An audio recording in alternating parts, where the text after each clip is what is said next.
Hello my dear learners, नमस्कार and welcome to this channel. I am Rakesh. आज की इस वीडियो में हम बात करने वाले हैं short paragraph on the world's toughest challenge. It means situation, यानी कि दुनिया का सबसे मुश्किल भरा चुनौती, सबसे मुश्किल सिचुएशन, स्थिति वह कौन सी है, उसके बारे में आइए इंग्लिश में लिखे इस पैराग्राफ को हिंदी में समझे। So let's move on the paragraph. I am going to read and translate into Hindi. So guys, short paragraph on the world's toughest challenge. It means दुनिया का सबसे मुश्किल चुनौती के बारे में जानने वाले हैं। The toughest challenge many of us. कहा जा रहा है कि टफेस्ट यानी कि सबसे मुश्किल, सुपरलेटिव डिग्री का इस्तेमाल किया गया है, उसके पहले द का इस्तेमाल करते हैं। द टफेस्ट चैलेंज यानी कि सबसे मुश्किल चुनौती। मेनी ऑफ अस यानी कि हम लोगों में से अनेक लोग, मेनी यानी कि अनेक लोग, हम लोगों में से अनेक लोग फेस यानी कि सामना करते हैं। ईज यानी कि जिस चैलेंज को सामना करते हैं, ईज है, वह क्या है? द चैलेंज यानी कि वह जो चुनौती है। वाट विल पीपल से, इट मीन्स लोग क्या कहेंगे, यानी कि लोग क्या कहेंगे। This is the toughest challenge, यही सबसे बड़ा चुनौती है। मेनी ऑफ अस, हम लोगों में से अधिकतर लोगों के लिए जो फेस करते हैं।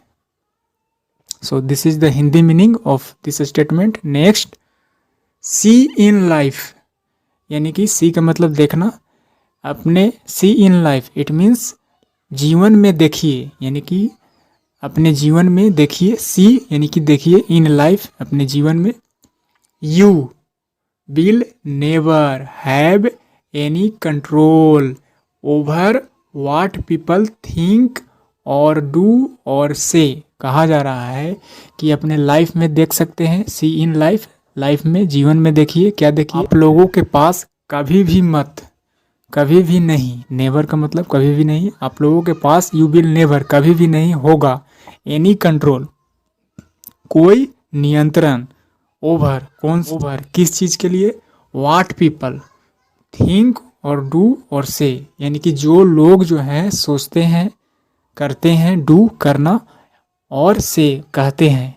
यानी कि कहा जा रहा है कि अपने लाइफ में देखिए, आपके पास नहीं होगा एनी कंट्रोल, कोई भी नियंत्रण, किस चीज़ के लिए? ओवर व्हाट पीपल, यानी कि उन लोगों के लिए जो क्या सोचते हैं, यानी कि जो सोचते हैं, जो करते हैं या फिर कहते हैं, इस पर कभी भी कंट्रोल नहीं होगा। ऐसा कहा जा रहा है कि अपने लाइफ में देखिए, आपके लाइफ में कभी भी ऐसा नियंत्रण नहीं हो सकता कि लोग क्या सोचते हैं, करते हैं या कहते हैं।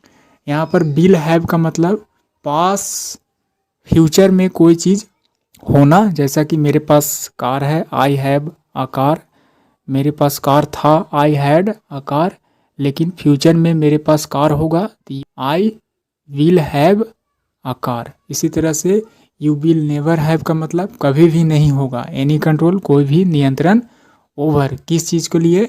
जो लोग, व्हाट पीपल, जो लोग सोचते हैं या डू करते हैं या फिर कहते हैं। So this is the Hindi meaning. Next, you only can control, यानी कि आप जो है से ओनली, केवल, कर सकते हैं, नियंत्रण, कंट्रोल कर सकते हैं। हाउ मच इट अफेक्ट्स, यानी कि आप कौन सी चीज़ को नियंत्रण कर सकते हैं कि हाउ मच यानी कि कितना, इट किसके लिए? उस चैलेंज के लिए, मुश्किल चुनौती के लिए। इट अफेक्ट्स यू, कहा जा रहा है कि यू ओनली, आप लोग केवल, कैन यानी कर सकते हैं, नियंत्रण, कंट्रोल, हाउ मच यानी कि कितना यह प्रभावित करता है आपको, यानी कि यह स्टेटमेंट लोग क्या कहेंगे, इस स्टेटमेंट के जरिए आप कितना प्रभावित होते हैं, यह स्टेटमेंट आपको कितना प्रभावित करता है, यही जो है से आपके कंट्रोल में हो सकता है।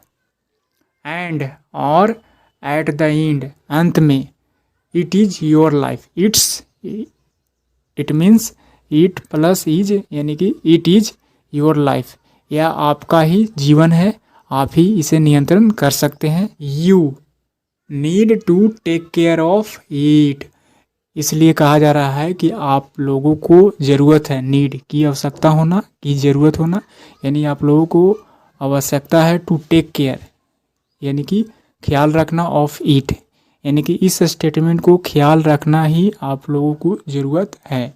फॉर योर सेल्फ, खुद के लिए, यानी कि यह स्टेटमेंट कितना आपको प्रभावित करता है इसके लिए आपको ख्याल रखने की ज़रूरत है।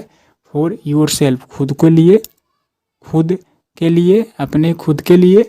Note for anyone else opinion और अप्रूवल, नोट यानी कि नहीं, किसके लिए नहीं, फॉर एनीवन, कोई अन्य, एल्स का मतलब अन्य, एनीवन एल्स का मतलब होता है कोई अन्य, और अपोस्ट्रोफी एस का इस्तेमाल किया गया है यानी कि काके की, एनीवन एल्स यानी अन्य किसी व्यक्ति की ओपिनियन, विचार या फिर सहमति कह सकते हैं, अप्रूवल समर्थन, यानी कि नोट फॉर एनीवन एल्स यानी कि किसी और व्यक्ति के ओपिनियन या फिर अप्रूवल के लिए नहीं, बल्कि आपको टेक केयर करना होगा इस स्टेटमेंट को, फॉर योर सेल्फ, खुद के लिए, किसी अन्य व्यक्ति के ओपिनियन या सहमति या असहमति के लिए नहीं, ऐसा कहा जा रहा है।